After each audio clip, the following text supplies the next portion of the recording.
Hello everyone, this is Curtis Abrams, also known as Curtstride. Hoping everybody's having a great time. Wanted to touch on the subject matter.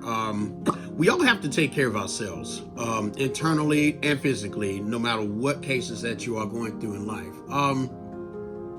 It occurs to me that lately it's been in the news right now that some people have been going through some physical ailments and issues and problems. One in particular, the football guy by the name of Heimlich, the one that plays for the Buffalo Bills, he had that problem when he was tackling the guy, and then he collapsed and fell, and he had like a situation that it was life-threatening. And then, of course, we got the news today also about Lisa Marie Presley, Elvis Presley's daughter, that passed away as well at a young age of 54 years old. And I've been knowing that Elvis family, I mean, not of them personally, but I've been listening to their music for a while. I've been keeping up with all the prestige of the King of Memphis, if you will.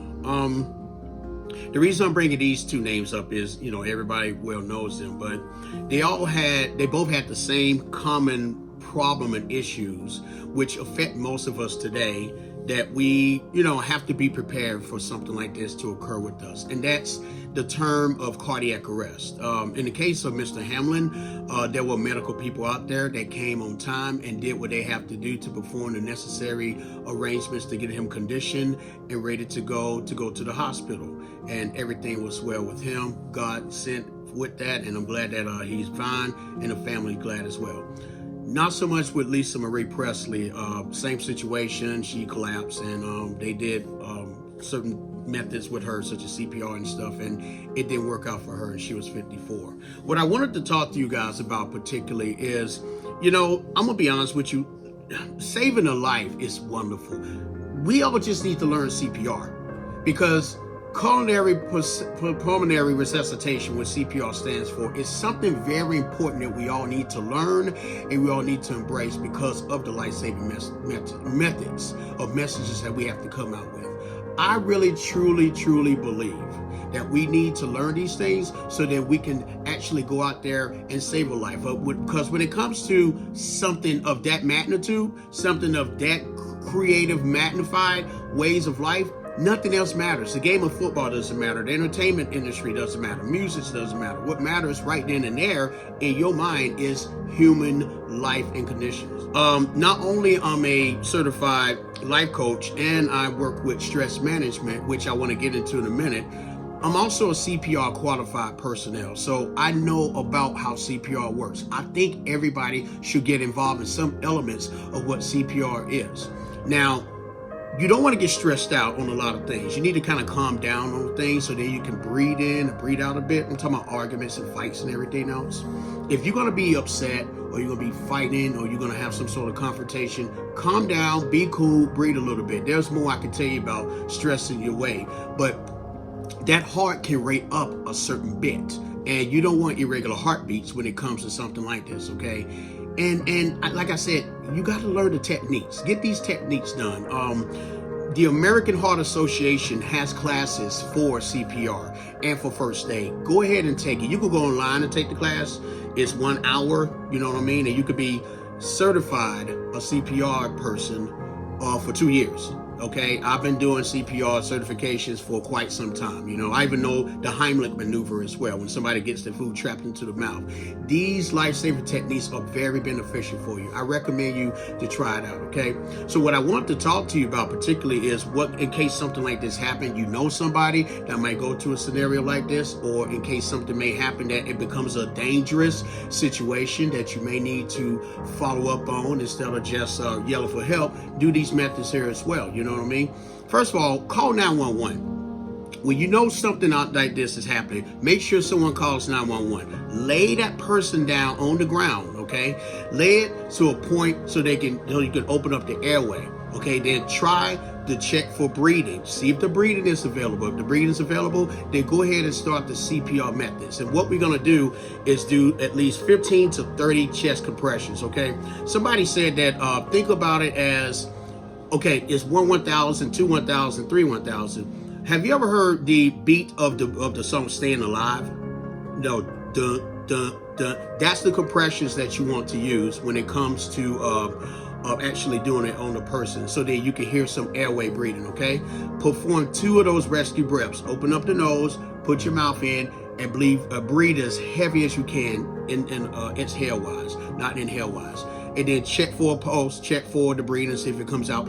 Keep doing the same method over and over and over again until the help arrives. Once the help arrives, you'll be fine. Check out the patient's responsiveness to see where it goes with that. Shake him to see if he's okay, and speak loudly to them to see if they're okay. There's more I could tell you about this, but check the pulse, check the breathing, make sure that there's some sort of a lucidity if there's anything there. But if it's not, then just keep trying the method of using the breathing method and the compressions between 15 to 30. Keep breathing, keep putting the mouth resuscitation in, and then go from there until the help arrives, okay?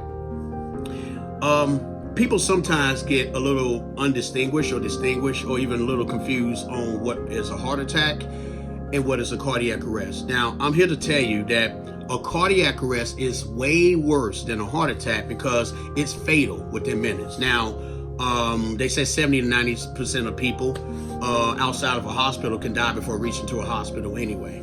See, the thing about it is a heart attack is when the blood flows to the heart when it's blocked.